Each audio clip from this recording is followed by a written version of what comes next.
오늘은 어머니 날입니다. 그래서 어머니 주일로 지키는데요. 어머니 주일을 맞이해서 특별히 어머니의 사랑, 또 어머니의 믿음, 또 함께 우리 아버지들의 사랑, 아버지의 믿음에 대해서 같이 생각해보는 시간을 가지려고 합니다. 우리가 읽은 이 본문 내용은 한 어머니가 자신의 딸의 흉악한 귀신이 들려서 그 딸이 너무 불쌍하던 차에 예수님이 오셨다는 소리를 듣고 예수님을 찾아가서 예수님께 간절히 부탁을 해서 결국은 그 딸에게 들린 흉악한 귀신이 쫓겨나가게 되고 딸이 건강을 회복하게 된 그 이야기입니다. 자, 이 어머니가 한 여인이 자기 딸을 위해서 예수님을 만났을 때 이 여인은 예수님에게 3번이나 아주 모욕적인 대우를 받아요. 첫 번째 23절을 제가 읽어드릴게요. 예수는 한 말씀도 대답하지 아니하시니 제자들이 와서 청하여 말하되 그 여자가 우리 뒤에서 소리를 지르오니 그를 보내소서. 무시를 당합니다. 얼마나 소리를 질렀는지 제자들은 시끄럽다고 할 정도인데 예수님은 한마디도 대답을 안 하세요. 그 다음에 예수님은 또 이 여인을 사실 거절을 하십니다.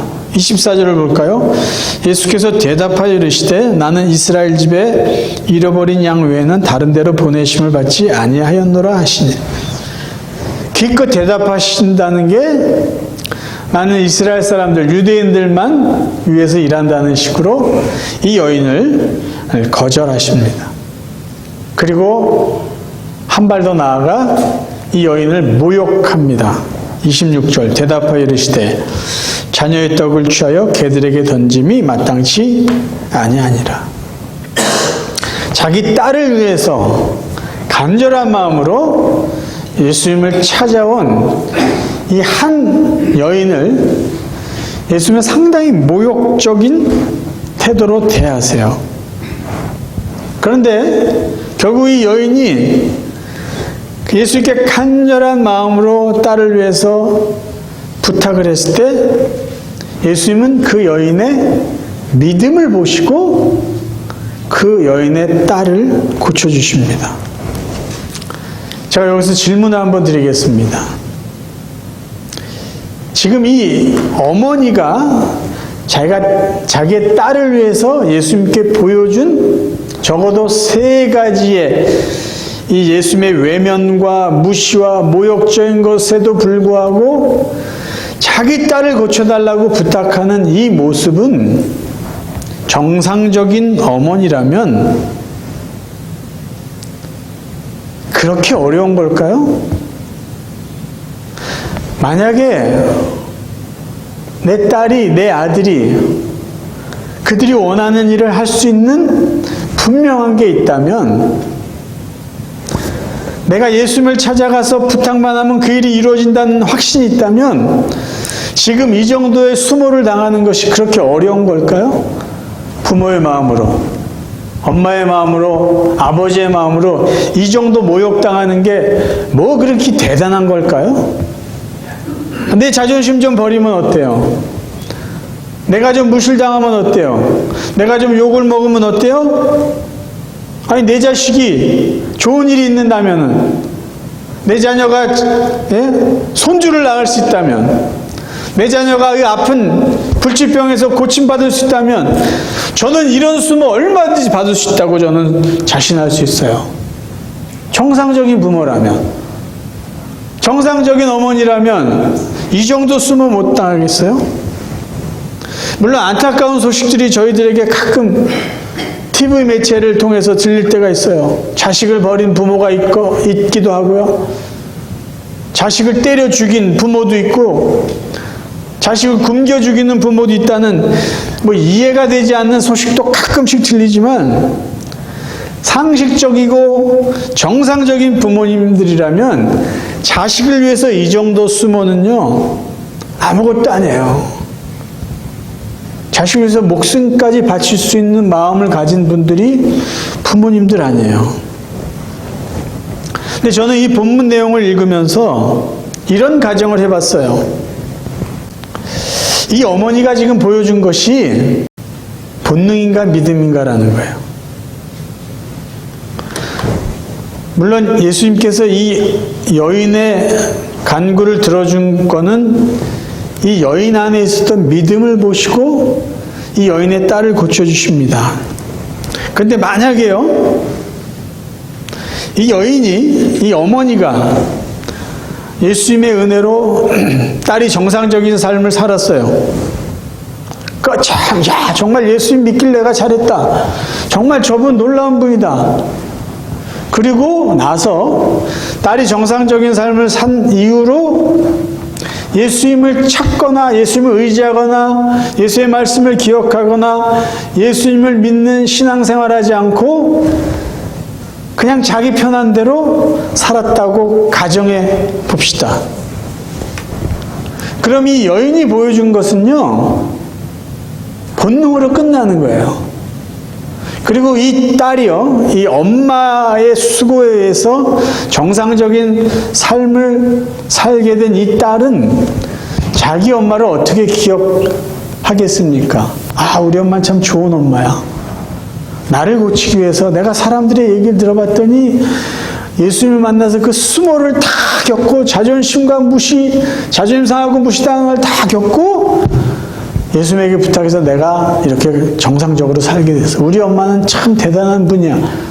그 정도만 기억할 것이에요. 만약에 이 어머니가 딸이 정상적인 삶을 살았을 때 예수님을 더 이상 믿지 않고 신앙생활 안 하고 살았다면 말이죠. 여러분들, 여러분의 부모님을 어떤 모습으로 기억하고 계세요? 여러분의 어머니를 기억할 때 어떤 것이 가장 먼저 여러분 마음속에 그려지십니까? 여러분의 아버지를 기억할 때 어떤 모습이 가장 먼저 그려지세요? 야, 참 부모님도 먹을 것이 없는데도 자식 더 많이 먹이시려고 그러셨던 부모님이 기억나세요? 자식 교육시키기 위해서 정말 힘들게 고생했던 그런 어머니, 아버지의 모습이 기억나십니까? 좀 더 직설적으로 제가 질문할게요. 여러분의 부모님을 기억하실 때 본능에 충실하셨던 부모님의 모습을 기억하십니까? 하나 더 나아가 본능에도 충실했지만 믿음에도 정말 신실하셨던 부모님의 모습으로 함께 기억하십니까? 그 질문을 우리 쪽으로 해볼게요. 나는, 여러분 자신은 여러분의 자녀들에게 어떤 부모의 모습으로 기억되기를 원하십니까? 부모의 본능에 충실한 우리 엄마, 우리 아빠로 기억되기를 원하십니까? 우리 엄마 아빠는 참 부모로서 최선을 다했는데 믿음도 너무 좋으셨어. 신앙생활 참 잘하셨던 부모님으로 기억되기를 원하십니까? 조금 더 생각해 보고 싶은 게 있어요. 부모로서는 다 본능이 있어요. 근데 이 본능을 넘어 믿음으로 살기를 저는 원합니다. 성경에 본능을 넘어 믿음으로 살았던 한 어머니의 이야기가 나와요. 그 여인은 라합이라는 여자입니다. 라합. 이스라엘 백성들이 애굽에서 탈출해서 하나님이 약속하신 가나안 땅을 정복하기 전에 여리고성을 먼저 정탐합니다.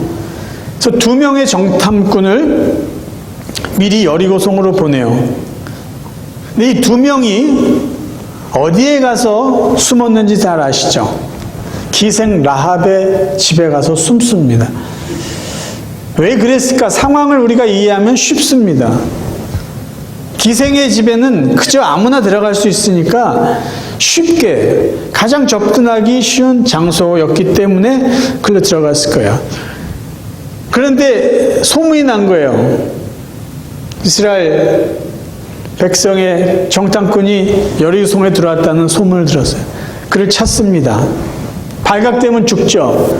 근데 이 라합이라는 여자가 정탐꾼을 숨겨줘요. 근데 숨겨준 이유가 있습니다.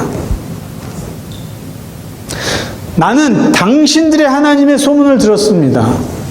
당신들의 하나님의 능력이 있다는 것을 저는 믿습니다. 그래서 당신들의 하나님이 이 여리고성을 점령하고 가나안을 정복할 때 나와 우리 부모와 우리 가족을 살려주십시오. 그 믿음의 고백을 해요. 여러분 생각해 보세요. 기생은요, 우리 개역개정 성경엔 기생이라는 표현이 되어 있지만요, 영어 성경이나 다른 번역본을 보면 그냥 창녀다라고 표현되어 있어요. 몸을 파는 여자다, 이렇게 정확하게 표현해주고 있어요. 그러면 유대인들 입장에서 보면 이 라합은 아모리 사람이에요. 그러니까 소위 말해서 이방 사람이고요. 몸을 파는 창녀예요. 그러니까 아주 그들이 경멸하기에 부족하지 않아요. 아주 천한 여자예요. 가나안 지역이 성적으로 아주 타락한 지역이기 때문에 그 사람들이 그래 기생이다 창녀다 조금 이해해 줄 수 있을지 몰라도요, 시대를 막론하고 창녀라는 직업은요 그렇게 대우받고 존경받는 사람이 아닙니다. 근데 그런 삶을 살았던 이 여인이요, 하나님을 믿고 하나님에 대한 믿음을 가지고 그 정탐꾼들에게 부탁을 하는 거죠. 자, 그러면 자기도 살고 싶고 자기 부모님과 가족들을 살리고 싶어서 정탐꾼들에게 본능적인 부탁을 할 수가 있어요. 그렇죠? 잠깐 믿는 척하고 보니까 저 사람들이 믿는 하나님이 대단한 것 같으니까 잘못하면 나도 죽겠어. 그래서 내가 당신들 목숨 구해줄 테니까 당신들이 여기 점령할 때 우리 가족을 살려주세요. 가족을 사랑하는 본능에 의해서 부탁할 수도 있어요. 우리가 그렇게 이해하고 넘어갈 수 있어요. 그런데 성경을 좀 더 읽어 나가면 이 기생 라합은 본능을 넘어서 믿음으로 살았다라는 것을 우리가 분명하게 알 수 있습니다. 그 이야기는요, 룻기로 넘어가면 우리가 확인할 수 있어요. 라합이라는 이 여인이 나중에 유다 사람 살몬을 만나서 결혼해요.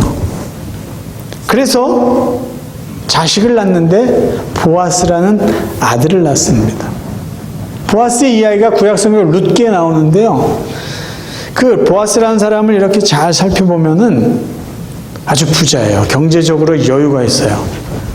그런데 경제적인 여유를 가지고 떵떵거리고 교만하게 살지 않고 가난한 사람을 도와주는 선한 사람이었어요.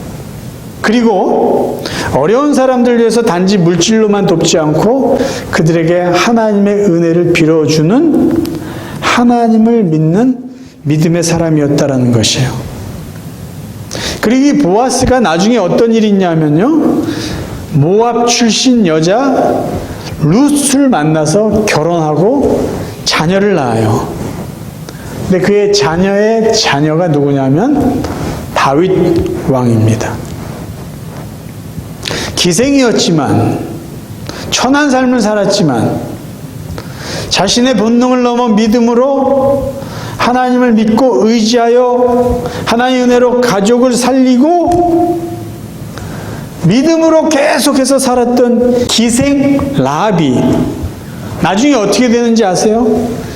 예수님의 족보에까지 이름이 올라요. 유대인들이 미워하는 이방 사람 여자임에도 불구하고 예수님 족보에 올라 믿음의 여인으로 사람들에게 본을 보여주고 있습니다. 마태복음 1장 5절이요. 살몬은 라합에게서 보아스를 낳고, 보아스는 룻에게서 오벳을 낳고, 오벳은 이새를 낳고, 이새는 다윗 왕을 낳으니라. 우리는 본능에서부터 출발할 수 있어요. 출발할 수밖에 없죠. 우리 연약하니까. 본능에 충실해서 우리는 하나님 앞에 기도합니다. 내 자신을 위해서, 내 자식들을 위해서, 내 사업을 위해서 기도해요. 그런데 이 본능을 넘어 우리가 믿음으로 살아갈 때 이 믿음의 열매는 자녀들에게 나눠주게 되어 있어요.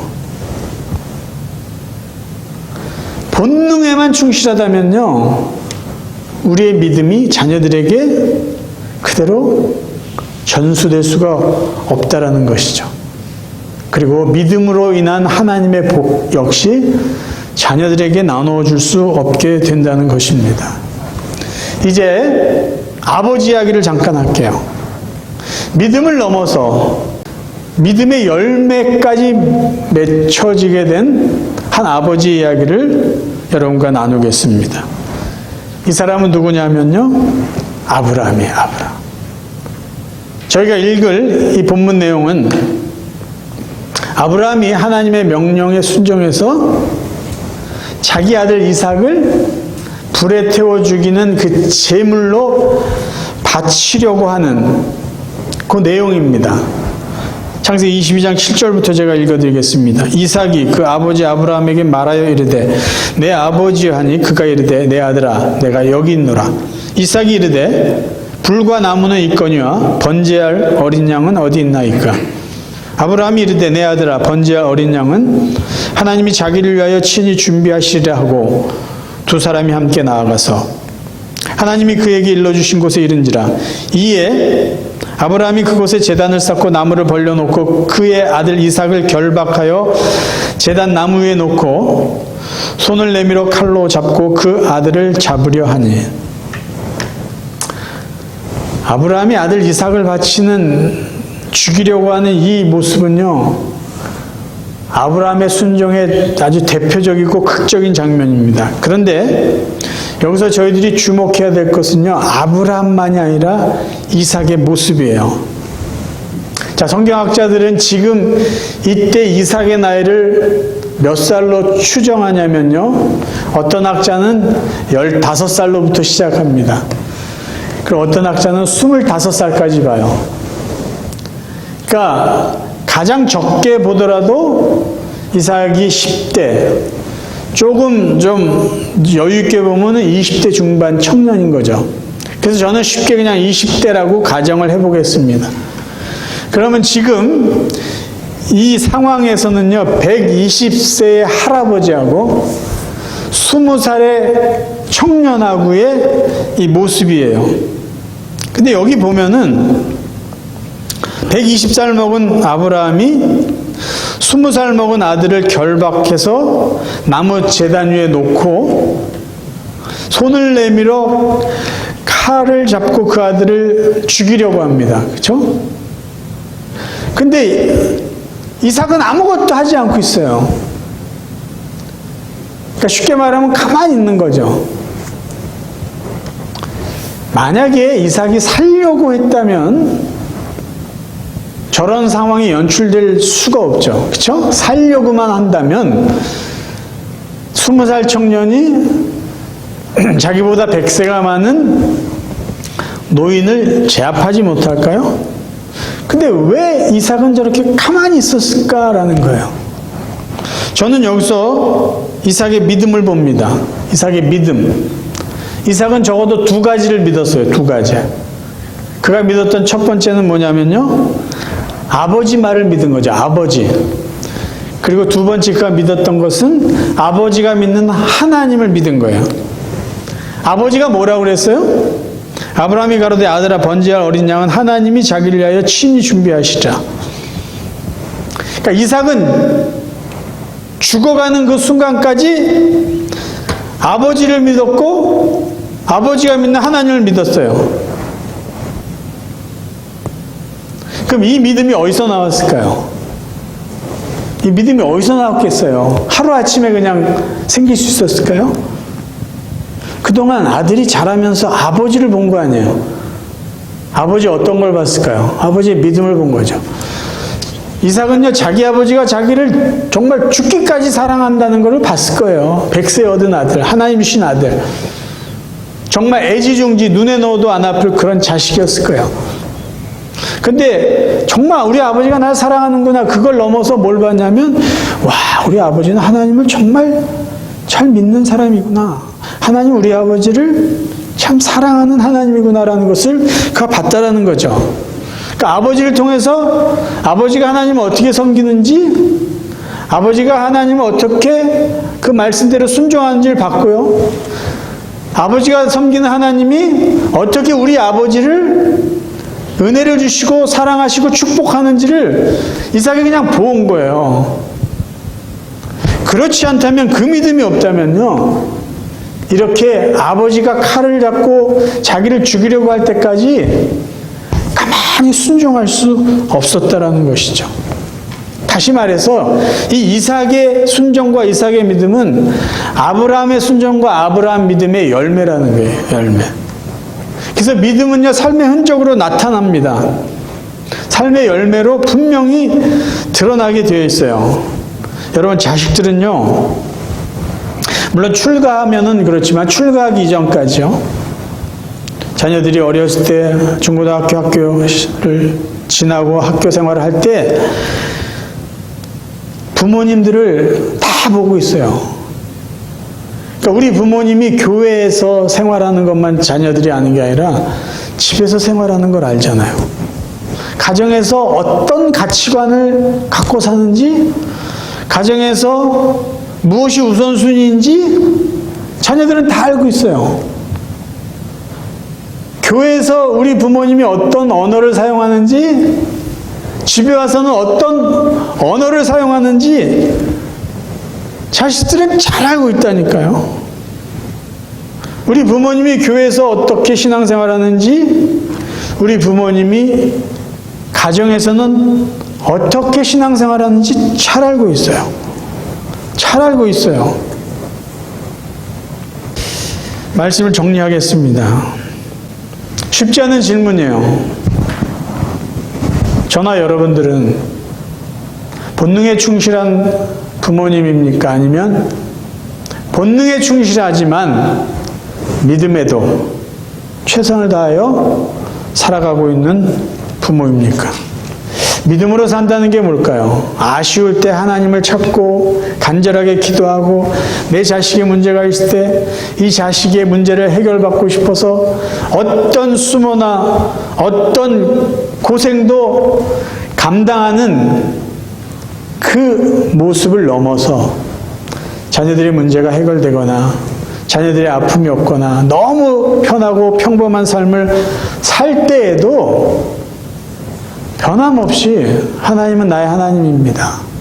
변함없이 하나님 앞에 겸손하게 믿음으로 말씀대로 살아가는 거죠. 기도 응답 받기 전에만 하나님을 찾고 의지하는 게 아니라 기도 응답 받은 후에도 변함없이 믿음으로 사는 게 믿음의 사람들이에요. 사랑하는 성도 여러분, 어머니날을 보내면서 다시 한번 저희들이 어머니, 아버지를 추억하며 감사하는 시간을 갖기를 바랍니다. 그리고 저희들도 다시 한번 또 다짐했으면 좋겠어요. 그래, 좋은 부모가 되자. 조금 더 노력하자. 그런데 거기서 그치지 말고요. 믿음도 좋은 부모가 되자. 그래서 자녀들에게도 좋은 믿음을 보여주고 전해주는 그 좋은 부모가 되자. 좋은 믿음의 부모가 되자.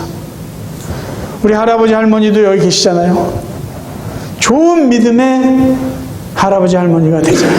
단지 손주들에게 좋은 할아버지, 좋은 할머니로 그치지 않고 그들에게 좋은 믿음의 할아버지, 믿음의 할머니가 되어서 여러분의 자녀 후손들 삶 속에 보아스 같은 인물, 다윗 같은 인물이 나와서 많은 사람들에게 선한 영향력을 끼치고 하나님께 영광을 돌리는 정말 복된 가정, 복된 후손, 복된 가문을 이루시기를 주님의 이름으로 축원합니다.